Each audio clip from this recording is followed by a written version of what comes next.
This video is sponsored by Squarespace, the simplest and best website builder.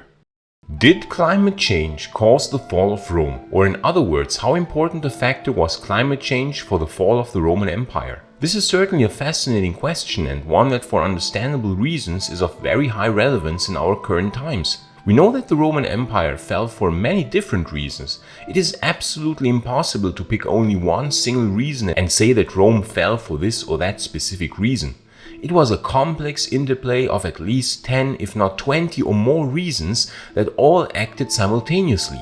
We have already talked about most of these reasons in previous videos, from the constant civil wars, mostly resulting from the unsolved succession problem, to the economic problems, mostly resulting from the debasement of the currency, to bad decisions from certain emperors. The list is very long. But we have not yet talked about how important a role climate change played in all of this, and so it is about time to change that.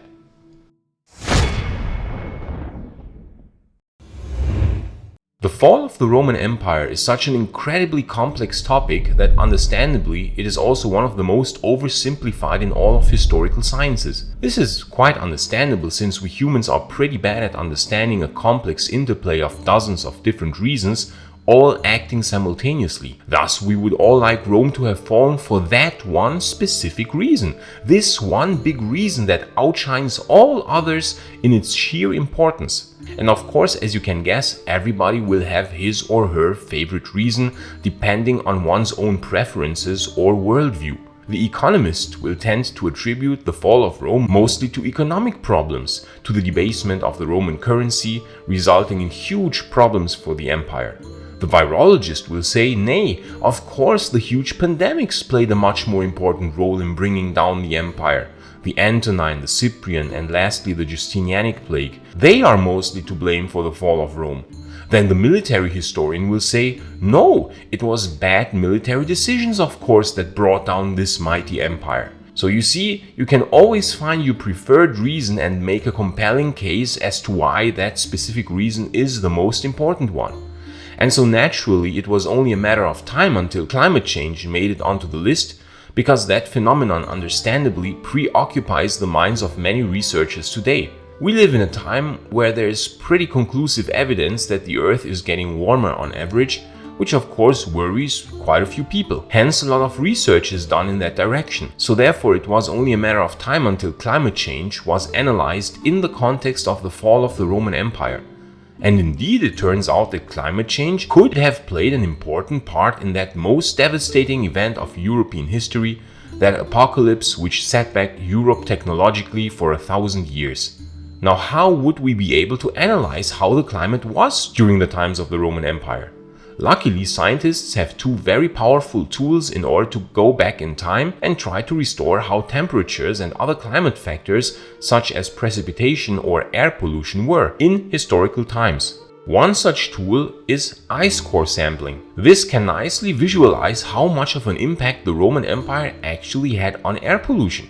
Turns out the Romans had a much higher impact on the air than we had previously thought. In a paper from 2018 in the Proceedings of the National Academy of Sciences, researchers published some highly interesting results. Turns out, as we would have expected, that lead pollution was quite high in the times of the Roman Empire. The lead pollution of the ice core samples can be precisely linked to certain years, and thus we can see that the Roman Empire really created strong lead emissions, mostly due to the melting of huge quantities of gold and silver for their coins, but of course also for smelting iron ore and other applications that required burning of wood on a massive scale or melting of metals in general. We can see that only after 800 AD would the levels start rising again to levels such as seen from around 400 BC to around 150 AD. Especially during the Pax Romana, there was a very high consistency of continuous lead pollution. But that of course is only one side of the coin. It is certainly fascinating to know that the Romans had already such a high impact on the climate. Huge areas were deforested throughout the Mediterranean in order to grow crops, and ancient Rome was probably the first city in history to experience air pollution and smog-like air quality from the burning of wood, as described by Seneca the Younger. However, contrary to the times we live in right now, the Romans did not yet emit huge quantities of CO2 or methane or other greenhouse gases because they still were a pre-industrial society. They did not have factories yet, and of course computers would have seemed to them as machines built by the gods. Despite their high technological standards for their times, the internet and the ability to create your own websites would have seemed utterly incomprehensible to them. And thanks to Squarespace, you can do what the Romans could not, namely create the most amazing websites ever in a super simple and easy to understand way. Squarespace is hands down the easiest, most intuitive and best website builder that currently exists on this planet, in my opinion. There's no need to know coding. Search engine optimization is already integrated, and you also have the most powerful analytics tools at your disposal. With just a few clicks and by dragging and dropping, you can create the most impressive looking websites. And they are already super optimized from the beginning. No matter if you want to create a history blog or an online shop or basically anything, there is no better way than with Squarespace because you have all the necessary tools already integrated. I'm thinking myself about sooner or later starting a blog about late Roman history, and when that happens you can be absolutely sure that I will use Squarespace. So don't hesitate and go to squarespace.com for a free trial, and when you're ready to launch your site, go to squarespace.com/Maiorianus to save 10% off your first purchase of a website or domain. And by doing that, you don't only create a super awesome website of your own, but you also support this channel and help to end misconceptions about the late Roman Empire. Thank you so much, friend of Roman history. So back to climate change and the Roman Empire. Ice core samples are a good tool to reconstruct air pollution, but in order to understand temperature and precipitation variations, another tool, namely tree ring samples, turns out to be better suited. In another paper from 2011, published in Science, researchers presented their findings from extensive tree ring analysis of very old trees or remains of trees and wood from the Mediterranean area. From the tree rings, it can be deduced that the climate was pretty stable in the Mediterranean area for hundreds of years, until around 200 AD. So for hundreds of years there were ideal conditions for agriculture, and consequently crop yields were very high, favoring a highly urbanized society that was very often dependent on grain shipments from other areas of the empire. But after 200 AD, a period of cooling began, and in general the climate conditions started to become much more unstable and volatile. This lasted until around 550 AD. And coincidentally, exactly in that time period, the Roman Empire faced the biggest troubles it ever would. After around 200 AD, but especially by the mid-200s, the empire almost fell, ravaged by constant civil wars and barbarian invasions, so much so that it split into 3 parts. Only with great difficulty and by sheer luck did the Roman Empire survive those times. So was the more unstable climate to blame for that? Well, maybe indirectly. The worsening climate could have had an impact on the Germanic tribes in that the area where they lived became more inhospitable, thus inviting the Goths, the Alemanni, the Jutungi and many other tribes to invade the Roman Empire in search of more favorable living conditions. So I think the impact was more indirect, because after the 280s AD, the situation had stabilized again and remained quite good for about a century, despite the worsening climate effects. Thus, I don't think climate change can explain this miraculous recovery, but as I said, it might have played a role in forcing the Germanic tribes into Roman territory. But then the tree rings show that a period of severe drought began around the middle of the 4th century, lasting well into the 370s AD. And this is exactly the time when the Great Migrations began.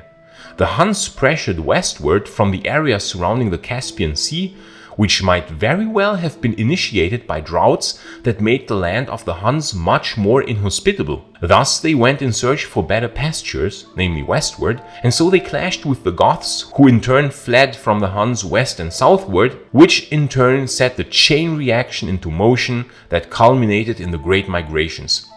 But I don't think that the Roman Empire was directly affected by the variable climate, since grain shipments to Rome went unabated as if nothing happened for hundreds of years, and even as late as 425 AD, Rome still received vast quantities of grain from Africa, and so did Constantinople from Egypt. But indirectly, Climate change might very well have played a strong role in creating these large migration waves that would ultimately result in the fall of the Western Roman Empire.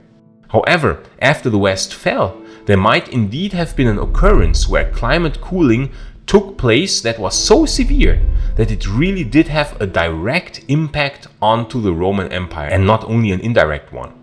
When the West fell, the Eastern Roman Empire not only survived, but thanks to some very capable emperors and generals, first and foremost the legendary Flavius Belisarius, even managed to recover some of the lost territories of the former Western Roman Empire. But in 536 AD then, suddenly out of nowhere, a period of extreme cooling began, which can also be confirmed by the tree rings that were extremely thin in 536 and following years. This indicates that there must have been extreme cooling lasting for a few years. This is also confirmed by Procopius of Caesarea, who during that time accompanied Belisarius on his campaigns, and he wrote that the sun was very dim during the day, as if a constant fog was in the air, and that it was so cold that it sometimes even snowed in summer. This extreme cooling event can also be confirmed by ice core samples because unusually large amounts of volcanic ash can be found corresponding exactly to 536 and following years, meaning that this cooling event might have been global in nature, created by several large volcanic eruptions somewhere on the planet. Compared to the unstable climate of 250 AD and later, this had really direct and dramatic consequences onto the Roman Empire itself. Crop yields were really low as a result, and hence huge famine ravaged the empire. This in turn already killed many and weakened the immune system of the survivors. But then another disaster happened, which is very likely tied to the global cooling event, namely the plague appeared in Egypt in 541 AD.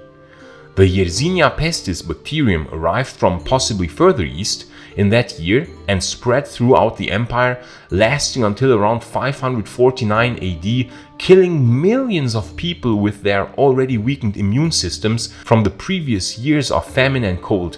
This brutal triple whammy of cold, famine and plague came at the worst possible time when the Roman Empire was expanding again, and this actually brought the expansion of the empire to a screeching halt. It is no coincidence that exactly after the plague arrived, the luck of the empire began to turn. Until 540 AD, even despite the cold and famine in the last 4 years, the empire had managed in a time span of only 7 years to reconquer the Vandal and the largest part of the Ostrogothic kingdom. In 541 AD then, Totila, the new king of the Goths, rose to power, and the war that could have been won already then and there dragged on for 14 more years, completely plunging Italy into total chaos, killing uncountable people and destroying almost everything that was left of the old Roman society. Only in the mid-550s was the war then won for the Roman Empire, and a small portion of southern Spain was also conquered by making effective use of the Visigothic civil war that raged during those times. But the Roman Empire, completely exhausted from by then 2 decades of cold climate, crop failures, famine and plague, just did not have the necessary manpower anymore to effectively keep these conquered territories. And here indeed, climate cooling really came at the worst possible time, and I think that had this not happened, the Roman Empire might have been able to continue its expansion, or at the very least keep the newly reconquered territories for longer. But because of these events, not long later the Roman Empire lost almost all the territories that it had conquered, and only 100 years later lost even more territory to the newly rising Arab Caliphate. So yes, here indeed, climate change was mostly to blame for the bad turn of events for the Roman Empire. We thus see that climate change was indeed a factor that shaped the fortunes of the empire. It probably played a role in creating the migrations of the 3rd to 5th centuries AD, insofar as to push the barbarian tribes westward and southward into the Roman Empire, thus resulting in the crisis of the 3rd century and later in the fall of the Western Roman Empire. And climate change did have a direct and very negative impact onto the Roman Empire in the times of Justinian and Belisarius. So we should certainly include climate variability as an important additional point that did indeed contribute to the fall of the Roman Empire. And please like and subscribe so that you won't miss any future videos on the fascinating era of the late Roman Empire. And please consider supporting my work on Patreon or via YouTube membership, because the long-term sustainability of this channel really depends on your support. And I would especially like to thank our new Sol Invictus supporter Titinozan or Titinozan. Thank you so much, Titinozan, for supporting this channel in such a generous way. And I would also like to thank our new Augustus member Joseph Bill Falkenborn. Thank you so much, Joseph, for supporting this channel in such a generous way. This channel is only made possible thanks to amazing people like you who choose to support the channel in such a generous way. I cannot thank you enough. And of course, I thank everyone who is supporting this channel in any form whatsoever. Gratias tibiago, amici. And if you want to learn more about the remnant states of the Western Roman Empire, you can watch this video in the upper right corner. But if you are more interested in learning about another fascinating remnant state of the Roman Empire in Africa, you can watch the other video in the lower right corner. I say thanks again to all friends of Roman history, gratias tibiago and bene valete.